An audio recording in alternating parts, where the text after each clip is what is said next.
All right, ladies and gentlemen, I have a little bit of a video here that it's been a long time coming before this video actually happened. And this actually, to be honest with you, should have been one of my first videos. And the topic of conversation tonight will be revolved around essentially worthless coins. Okay, coins, metals, copies of known coins. I took out a little bit of a batch of these so-called coins because I have a huge box of them that I've accumulated over the years just from buying collections and picking them up on the cheap. And when I mean cheap, I mean less than $1 cheap. I don't know. I don't collect them, but I like to hold on to them for educational purposes, for instances such as this. Okay, so my first example for you this evening is what appears to be a Morgan dollar. Okay, 1889. Obviously, there's a lot going on with it. It's got a high proof finish with a cameo contrast devices on there. There's the reverse for you. Okay, and the one thing that sticks out is on the bottom it says copy. All right, so that's what you want to see for these type of counterfeit, and they're not really counterfeit, they're copies. They're copies of coins, and as long as they have the copy stamped in there, then it's okay. Sellers can't sell these for a ton of money, if anything, and they're more for a novelty.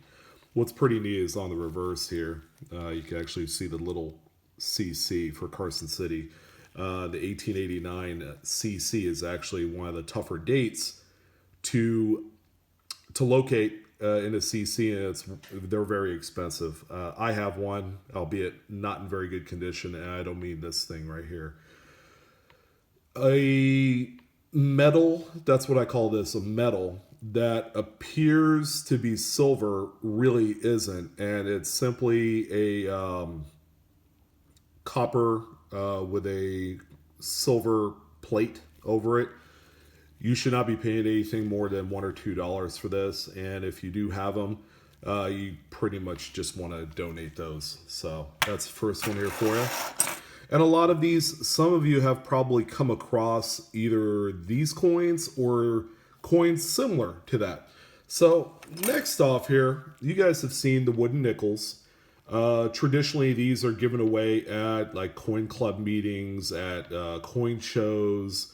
They're neat and they have a little bit of a following, but the wooden nickels themselves aren't worth a whole lot of money unless you have like that, like one of the, I don't know. I think there's one from the 50s that's worth a few $100. But all in all, these things are worth about 50 cents to $1. I picked up about 100 of these free when I bought a collection a few years ago. I also have another one here. Usually they advertise whatever they advertise on the back. This one's Black Rock Fort Restoration, Fort Hale. Okay, this particular one right here is Carl's Meeting Place, and Deli. Place. They put place on there twice. It's so nice. They had to say it twice. Phone number, and of course you got the printing of a cattle on there. On the reverse it says free 1 pound of #1 bacon with token. Can't beat that deal. This is probably from either the 70s or 80s. Again, they're neat from an advertising standpoint, but in reality they're about 50 cents to $1. Some of them get up to $5. Let's see what else we got here. You guys have probably seen copies of famous coins. Okay, so the octagonal $50 Panama Pacific, I guess. This is more of the San Francisco gold octagonal. You guys have seen this in the red book. Of course, this one doesn't say copy, but it's fake. Doesn't even pass as real gold. That's $1 right there. Let's see here. We have a Peace medallion. Okay, it actually has a date of 1965 at the bottom, at the tip of the bird's wing there. So peace on earth, and on the reverse, goodwill toward men of all nations. These are either typically they have some sort of religious meaning to it, which there were a lot of them produced during the 60s and 80s. A lot of Christianic, Christian type medals. I don't think this one fits the bill. It's got some staining on there. But Franklin Mint also produces these as well. I don't think this one's a Franklin Mint, but these come up pretty often and they're worth about $1. All right, here's another one. This one is a Franklin Mint. This one is also a peace medallion. Some of them are very well crafted. I mean, look at the reverse of this one. 2 hands with an olive branch to signify peace and harmony. And of course, it's got the message back there. This is a Franklin Mint item here, I believe. And it is. So those are traditionally about $1 or $2. Here's another medallion. I believe this is also a Franklin Mint. Franklin Mint made a lot of clad or nickel silver. So that as far as the intrinsic value, they're not worth a whole lot, if any. But they also make silver and gold items too. So they made a large number of coins and medallions in something in a more meaningful metal. So this one has a message on the back. Again, it's looks like an excerpt from St. Francis. There you go. Again, these the artistry on them are pretty good. The die work is also equally fascinating. They actually do a pretty good job, but they're not worth anything, which stinks. Even in spite of their lower mintages, because they didn't make like 10 million of these things. They probably made, 25,000. Right here we have a Emmetsburg, Iowa commemorative medal. Now, you guys are gonna come across, if you guys are like active buyers or you like to comb through shops, especially they're kind of like a bargain bin of stuff. This is the type of stuff you would find in there, and depending on the state you live at, you'll find commemorative medals signifying like something that's happened in a local town. Like in this instance, March 1972, Robert Emmett of Emmetsburg, Iowa. I guess it's named after him. I don't know a whole lot about Iowa. I'm sure it's a nice place. Sister city of Dublin, Ireland. See, I didn't know that. It's an Irish dollar. All right, so this is a tribute produced from the city of Emmetsburg to commemorate the sister city of Dublin, Ireland. But all in all, I mean, it's a fantastic looking medal. They're just not worth anything. That's about $1 right there. And let's see, you guys have probably seen these. These are gaming tokens for like the cruise ships, the cruise lines.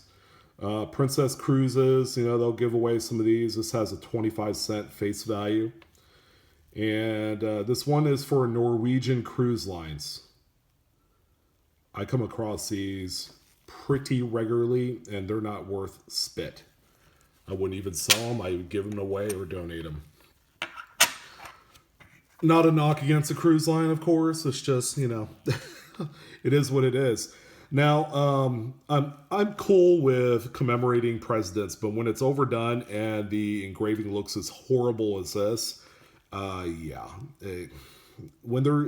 it's overdone and not special anymore is when they've gone too far in producing various medals to commemorate presidents and their achievements.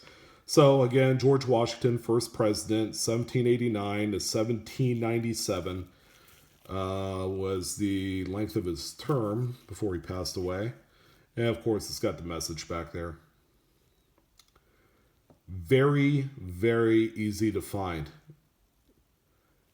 Any coin shop you go to, you probably end up finding a lot of presidential commemorative type metals, and you shouldn't pay no more than $1 if you think they're interesting. All right, so I have a few of them, a few more of those state of Iowa medals. This one is for Creston, Iowa. Proud of the past, planning for the future. This is the 1869 to 1969 Centennial Medal. I mean, it's from 1969. It's got a little age to it. It's a souvenir $50. Again, 1970s. These type of medals were given away or sold at a tremendous rate. There's a lot of them out there, and unfortunately, they're just not. The only people that this would appeal to are the people that live in Iowa. You know, I would venture a guess, especially the folks that, you know, were born there, have, you know, sentimental kind of memories of the area. Here's another one from Shenandoah, Iowa. This is another Centennial. You got the Art Deco look of the corn with the rose in the foreground. You got a wagon there.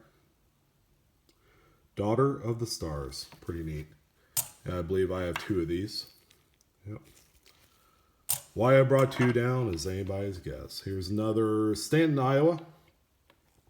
What's fascinating about this one is it has an antiqued look, which is pretty common in these metals. It's a nice look, don't get me wrong. Yeah, so that's another $1 there. And let's see, Lenox, Iowa. Lenox, maybe, because there's not 2 N's in there. Anyways, this is another Centennial, 1872 to 1972. The back's really neat there. 100th anniversary. And they all seem to have that horse-drawn carriage. And one more for the road. We have a Walnut, Iowa. Don't ask me how I obtained all of these commemorative medals from the state of Iowa. Especially all the way out here in California. It's kind of weird, but in any case, this is another one here. This one is actually a trade token, good for 50 cents in trade at Centennial Headquarters, 1971. So that wraps it up. And what did we learn in all this? Not a whole lot, because if there was any value whatsoever in these, you know, I tell you about it, but I'm not saying don't collect them, but if you come across them, don't expect a lot of money from them, because they're not worth a lot. They were produced en masse, like I had said, and the intrinsic properties of the metal in the coins are negligible. You know, there's not even copper in them. A lot of them are plated nickel, or, you know, something similar to that. And if they look silver, like the Morgan CC copy right here, oftentimes that it will have a plating of silver like this one. And you know, it's not enough silver to be worth anything, but it's neat in any regards. But I hope you guys had a good time checking out some of these relatively inexpensive, if not worthless, coins and medals. And, you know, just to let you guys know, if you come across stuff like this, don't despair. You know, throw it up on eBay for $5, you know, with a couple dollars in shipping, and, you know, you can make yourself a few bucks. Eventually they'll sell, because there's always an audience and a buyer for this type of items. But in any case, you know, feel free to comment down below. And if you guys have any questions, yeah, post them below, or you could reach out to me on cointalk.com. And I appreciate your guys' time, and stay tuned for the next video. A lot of great stuff coming. And subscribe, Blue Ridge Silverhound. All right, take care, guys.